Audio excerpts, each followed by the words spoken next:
just finished talking with Lori Chambers at Hope International, and it was a really great conversation. She shared so much about what they do at Hope International and their savings groups, and why their savings groups really work, and what they do to empower the people locally. And a big part of what I believe the reason why they work so well is because they're empowering the local church and the local communities themselves to bring themselves out of poverty through these savings groups. And as she talks about in the interview, really a big way in which they do that is by building community within the savings groups. It's so much more than financial help. It's creating a space for community building and things of that sort. So anyway, I really love their model.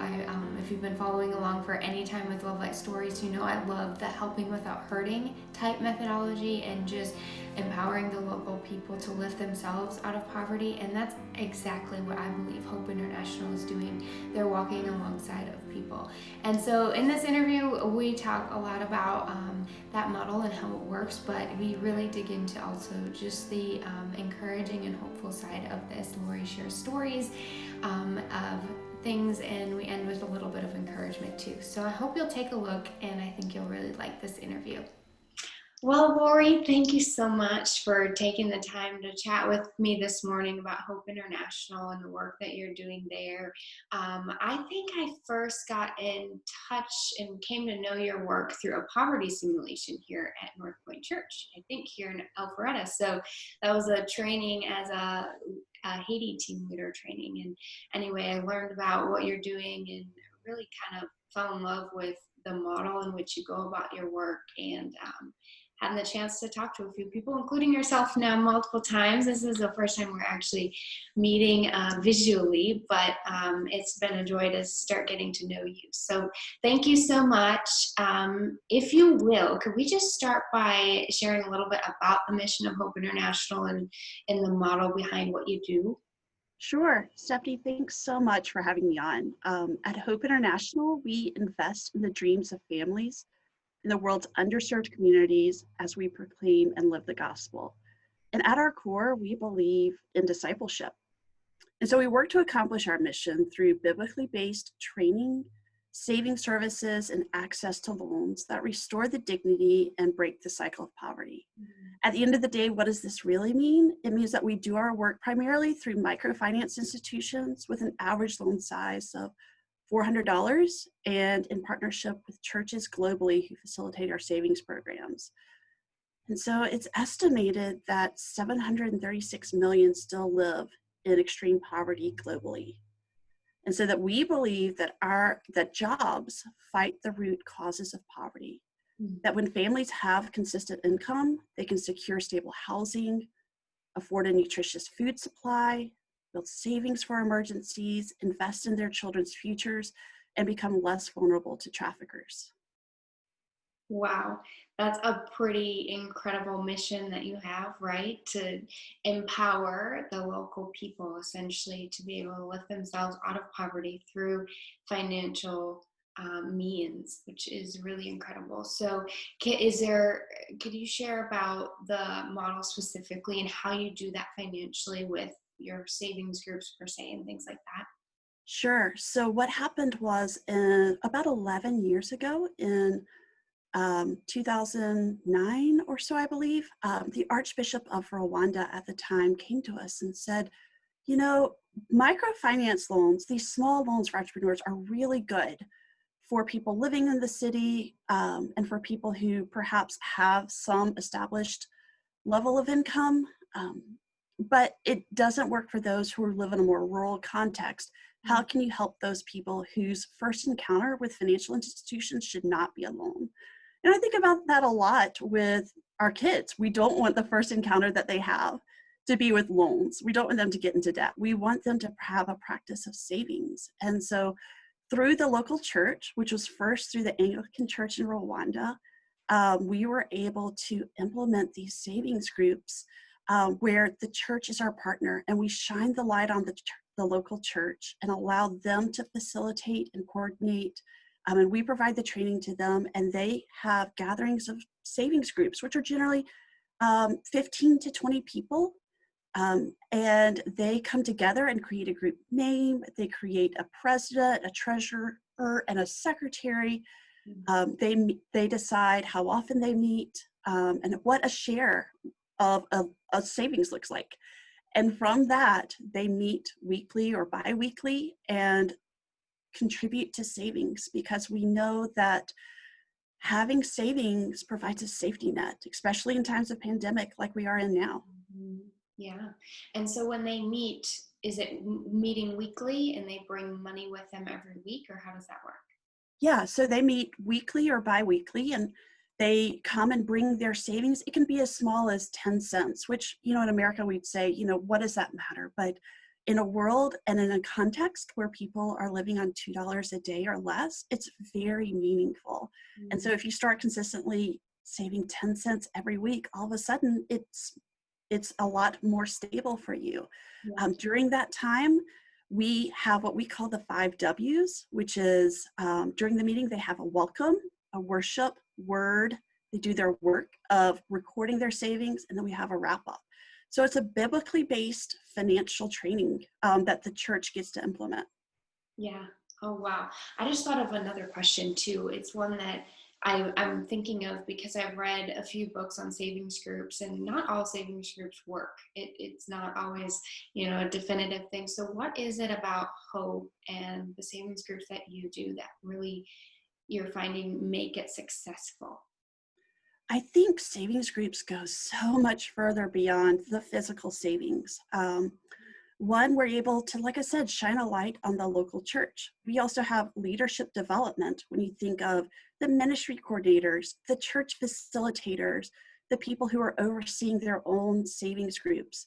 You have community development within that, where you are relying a lot more on your community, and you have accountability to your community as well.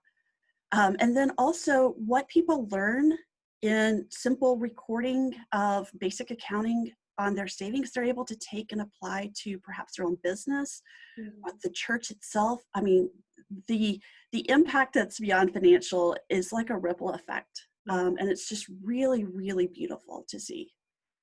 All right. So it's so much deeper than just the financial savings. And I think what I'm hearing you say, the key is that it's local and they have ownership and they're running it and they're making it theirs. And I'm willing to bet different savings groups probably look different because of that too, right? Yes, that's exactly right. Yeah. Awesome. Okay. So now that, we're going through this global pandemic, I can imagine meeting in savings groups is probably less easy because of the social distancing and all that. But can you just shed some light on what's happening in other countries right now that you're working in, and what some of that looks like, and maybe even how you're responding to this too? Yeah, so first I'll talk about the how we're responding, then I'll talk about what it looks like. Okay, perfect. And so Hope has operated for 23 years, and with a focus on local staffing of our programs, which we love and we celebrate because they are in community with the people that they're serving each day. And we know that in a health crisis, such as this pandemic, it also becomes an economic crisis for those people who are living on the margins and are the most vulnerable. And so during this time, we are leaning into relationships that we've crafted over the years as we continue to care well and work with those that we serve and partner with, such as our church partners. And so during this pandemic, we're responding really in 3 different types of ways. And the first way is when you have a pandemic, once again, there's also an economic crisis, and people who are traditionally day laborers, if they're not able to work, they're not able to go to the market on their way home to provide for their family. And so one of the things we wanted to do was to provide immediate relief in connection with our church partners for distributing food as a response to the pandemic. Then the second thing we're doing is with our microfinance institutions, we're offering grace periods, deferrals for our entrepreneurs. We believe as a Christ-centered organization, with as much grace given to us, we should also extend grace to our clients. On the savings group side, where groups are not able to meet because of social distancing, We're encouraging group share-outs of what's already been saved to date so that members can have immediate access to their savings and use it to care well for their families. And then the third phase is we want to work with entrepreneurs as they restart their businesses. You know, unlike in the US, our entrepreneurs don't have access to government programs such as the Payment Protection or the CARES Act. So we want to be there for them to provide capital to replenish their inventory and any other needs that they have when they're able to safely reopen. And one story I'll share from this is in East Asia, we had a client who was widowed and did not know how to didn't know how to cook. And so during the outbreak, he's used to going to restaurants, but he couldn't because they were closed. And so his loan officer over the phone taught him how to cook. Oh. And then when she visited him, she cooked for him and his child. And I just imagine that happening in the American context. And I just can't imagine someone from any bank, Main Street or a large bank, coming to your house and helping you cook and care well for your clients. And so I just love that story with our staff caring well. Yeah. Oh, wow.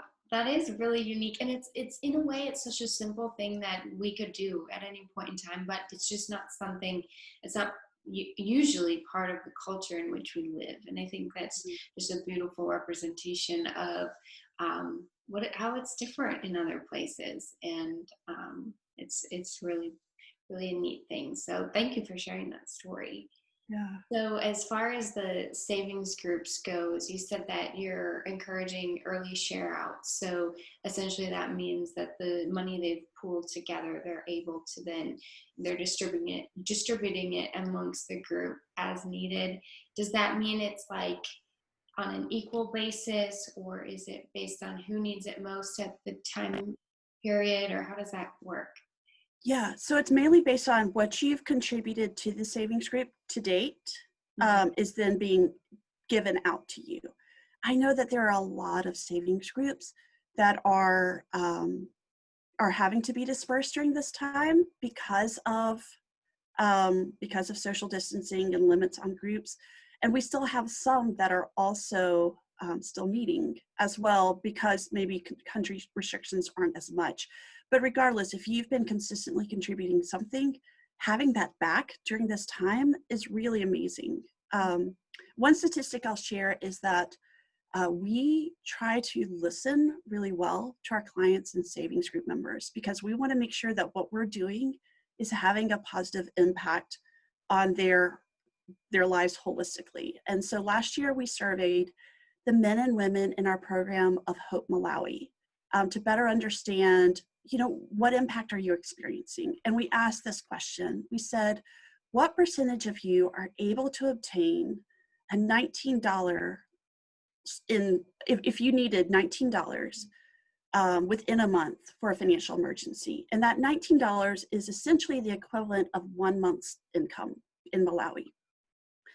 And prior to joining the savings group, the percentage was only 24% that could source a savings of a $19 if they needed it for a financial emergency, which is really sad. Afterwards, and this was last year, after going through a savings group cycle, it was 81%, which I celebrate so much because that is really what we're going through right now. Is our entrepreneurs, our clients, our savings members, they need access to care well for their families. Yeah. And they now are equipped through the biblically based training to do that. And they're encouraged and they feel the confidence to know that they can do that, which is probably even one of the biggest things after just having the financial ability, but just really truly believing and understanding how it works and that they can have that money available in crisis. And that's something that, anytime we learn financial, like how to manage finances and how all that works, we carry that with us, in times of crisis or not. So whether we're going through a crisis now or in 10 years from now or whenever it is, it's something that lasts, which I think is really important too in what you're doing with the savings groups. Yes. Speaking into their dignity, speaking into their calling, speaking into their worth Yes. is just so important during this time, but also at any time. Yes. Mhm. Yes.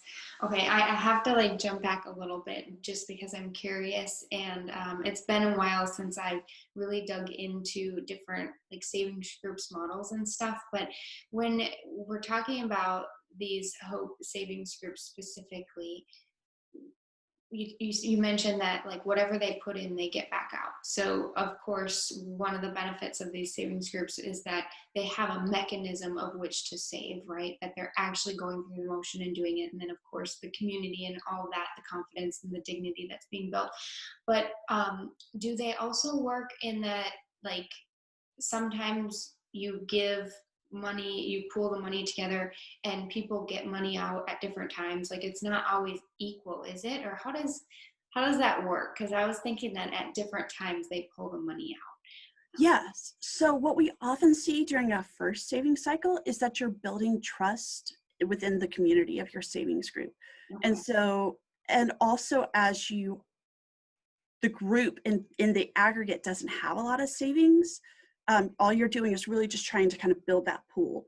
What Mhm. we found is that for those that continue on to their second cycle of savings group, meeting as a group, all of a sudden they have a pool, right? They don't want to share it out. Now I have a pool, I want to grow it larger. Yeah. But as people have needs, exactly what you said, as people have needs, they are essentially now lending against the pool of money that they have as savings group members have needs. So it might be school fees, it might be improving your house, or it might be anything else that they are able to pull that money out and essentially lend it to their savings group members. And it's generally repaid with interest so that the pool kind of continues to grow, that you're not just getting out what you put in. It's generally with some kind of interest as well, because of you end up becoming a bank among yourselves. Right, right. That's awesome, because then there's always money available as it continues to grow. There's always money available, and there's that security behind it, and there's not concern of loan sharks or all of these things that can take advantage of people that are trying to get on their feet. So, Yeah, yes. In a portion of Haiti, which I know you're familiar with, there was the story that loan sharks are less common in areas where there are savings groups, mhm. because they have access to immediate capital, right? And even, there's this give and take of mobile money and getting money via your cell phone. And when you have money physically in your village, in your rural community, it makes a big difference versus, oh no, I need to go to the bank that might be in the capital and it's 30 miles away. How do I get there? Well, we have it literally right here, ready to access if people need it.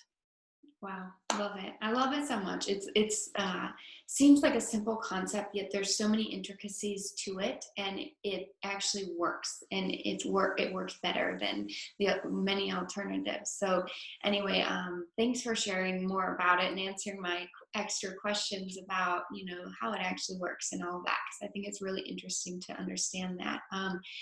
I'd like to also ask about just, giving us a window into the faith and hope of people in the savings groups, or even just generally, or even amidst this crisis. Do you have any stories or anything to share about that at all? Yeah, so in Hope, Zimbabwe, and if you know anything about Zimbabwe, it's crazy amount of inflation. Um, they're facing food shortages and drought, currency issues, suspended school schedules, lockdown, everything is seemingly against them. And I love a quote that the country director from Zimbabwe recently said. And he said, "What we can't afford to lose right now is hope." And I think that that is so beautiful. And an example of that in Zimbabwe is that one of our church facilitators, um, the savings groups are still meeting. She oversees 4 savings groups, and she is providing masks and gloves, and even showing and sharing and encouraging members to disinfect coins so that they can once again still have access. to the savings that they have to help stabilize their incomes. And I think that that is just really beautiful. Mhm. Um, Another story I have is um, we work in some settings that have closed contexts that are not receptive to the gospel. But once again, during this time, uh, food distribution, getting it to the most vulnerable is so critical. And so we are seeing in South Asia, in one of the programs that we work at, that the government is looking for help, even among Christian organizations, to meet the overwhelming need for food distribution. And so this specific savings group partner has been able to provide emergency food relief to vulnerable families, distributing rice and lentils and face masks for families that have food insecurity. And they're just able to provide hope and the hands and feet of Jesus during this time. Right. And that's a big part of it. We, long after the food sustenance is gone, we need the faith component as well. I mean, always need the faith. And what a beautiful opportunity to share that. And it's not like it's forced on people. It's just there if they're wanting and willing and open to it, I'm sure. So that's amazing. So, um, now, it's changing gears a little bit, and this might be a really deep question, but see if you can answer it. So, I like to ask people getting different perspectives from people that I'm talking to, like what your vision is of who we're becoming as humanity through all of this. Mm. Yeah, I love that question because there is what are we learning during this time? What are the things that are going to remain the same and what's going to change when we pursue some sense of normalcy? And so, as we've talked within Hope International, we have this sense that we were made for such a time as this. Mm. You know, the way that we go about our mission is primarily through financial services, savings groups, and loans. Yet, if you look back at our mission, we talk about investing in the dreams of families. We don't talk about the way to do it is only through financial services. And so, through the years, we've built up all these relationships, and we want to continue investing in those during this time. Yeah. We believe, and I think you have probably heard this, that poverty exists in multiple forms. There's social poverty through the lack of community relationships. There's spiritual poverty through the lack of a relationship with God. There's personal poverty by not living into the calling. And then, of course, there's material poverty, just lack of access to basic services.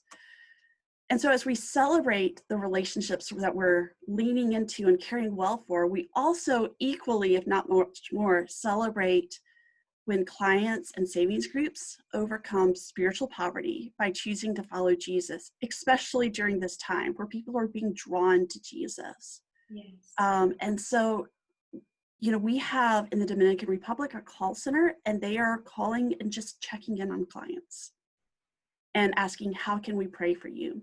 And from that, several clients in the Dominican Republic have chosen to follow Jesus, as well as 4 girls living in a Muslim majority community in Africa. And so we appreciate the investing in and leaning into relationships with neighbors or otherwise, or government programs that would normally not. And so my prayer in who we are becoming is that these relationships would continue, that these relationships would be strengthened, would be fostered, that once again, our core is discipleship, and that would continue as well. Yes, and as that's happening around the world, we can use that as fodder and encouragement for, all of us that aren't around the world seeing this happen every day, just knowing that it is happening and seeing in our daily lives how we're able to encourage each other and spiritually lead each other, and grow in this time. And I mean, whether we have more time or less time during this quarantine, the jury is still out on that. It depends on who you are and what situation you're in. But the fact of the matter is we have less interpersonal connection physically, being with each other, but we're still able to reach out and connect virtually and things like that right now as it stands. So there's a lot to think about in all of that. just how we go about doing that and how we encourage each other, and can we reach out and be praying for each other. And um, I think as people are growing in faith and connection around the world, we are as well. So Yeah, I mean, the church is you hear the saying, the church is a people and not a building. And so I think it's really neat to see the creative ways that the church, whether it be through Hope, our church partners, or other ministries, are able to be that creatively during this time. yes, definitely. Okay, so here's one more question for you. Actually, no, before I jump into that, I should probably ask, because this is a really important thing as well, is, right now there's some people listening in that are like, wow, I didn't know about Hope Savings Groups. This sounds really incredible. I'd like to, learn more about the organization, or even perhaps get involved in some ways. And then there's others that, this is a really difficult time and not everyone can. So I want to be very, respectful of that whole spectrum. But for those that are wanting to learn more, how can they learn more about Hope, and how could they get involved if they wanted to, and all that? Yeah, so specific to this time, actually, I'll back up. So our website is hopeinternational.org. We also have a landing page as well, specific to the impact as well as our response during COVID-19, that talks through some of these stories that I've shared. There's other stories on there as well about Ukraine agriculture farmers and how they're able to have resiliency during this time. And so I would encourage going to that. Also, our CEO has a really fabulous blog, peterkgreer.org. And so learning from that. Additionally, I'm happy to talk with anyone, and if you'd like to share my information as a follow-up, that'd be great.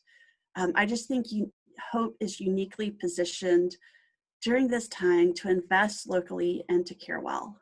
Yes, wonderful. And I have to just put a plug in there, because I've talked to Peter before, and I've read some of his books. He's written books, co-authored books. He has an incredible blog, like you said. He's really someone that I look to in this whole industry, of someone that just has foresight, and he's so great at connecting and being relational, which is why I'm sure a big part of why Hope is so keen on those relationships, and you're really able to do what you're able to do so well. So I would encourage people to look into that too, just to learn more about the space if they find it interesting. So thank you for sharing that. And now is the last question that I wanted to get to. So what's one thing that you'd like people to understand about those you work with every day around the world? Yeah, I want people to know the calling and the dignity that people have regardless of their income or savings or bank account. I celebrate our clients and our savings group members because they are working to invest in their families, and we have the privilege of coming alongside them. I also celebrate the creativity and the resiliency and the generosity of our staff, and holistically caring well for our clients and savings group members during this time. I mean, once again, thinking back to the East Asia loan officer who cooked for her client. And I think of people in South Asia distributing food packets to those that are most in need. And the stories could go on. And I also celebrate those who called just to say, how can I pray for you? Yeah. And as a result of that, the angels are rejoicing in heaven because people have come to salvation in the Lord. Mm-hmm. And so our staff, it's a true calling for them to work and to partner with people in their local countries. And so Jesus states that we will be known by our love for others. And so whether it's food relief, whether it's savings group share outs, grace periods given for loans, or just praying alongside and with our clients, we want Hope to be known for the love of Christ that we show as we invest in the dreams of families we serve. Yes, yes. And wow, I mean, the work that you're doing goes so much deeper than the financial impact that I think we would maybe look to see on the surface. And I think, wow, it's really incredible to have a deeper understanding of that work, but also of the some of the stories that you shared of the people that are involved in all of it. So thank you so much. This has been, it's just a joy to actually get to see you face to face and to have this conversation. Thank you for sharing about Hope International and helping us better understand the people that you're working with around the world. So thank you. Thank you, Stephanie. I appreciate the opportunity to share. It's been a joy to talk with you.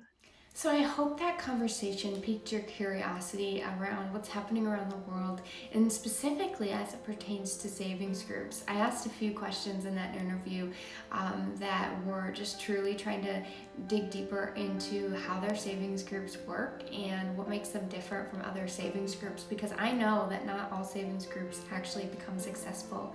And Hope has built a reputation. They're a large organization. They've built a reputation around having really great success in their savings groups, not only financially, but as you watched, like in so many other ways, spiritually and socially, and just communally. So I hope something in this conversation really sparked interest in you, or maybe touched your heart in some way. And if it did, I would totally encourage you to share this with someone that you care about, that you think would really find this interesting or find benefit out of watching this. And also, please comment below any comments that you have. I'd love to continue the conversation with you. And if you'd like any specific recommendations on Peter Greer's books or anything like that, you can definitely reach out to me. I'll also put a link to some of his information below in the description. And as always, a new video will be coming out every Tuesday. So if you'd like to receive an email when those come out, please go to lovelightstories.com and sign up there, and you'll get an email. Until then, I'll be thinking of you, and I'll be praying for our world, and we'll see you next time.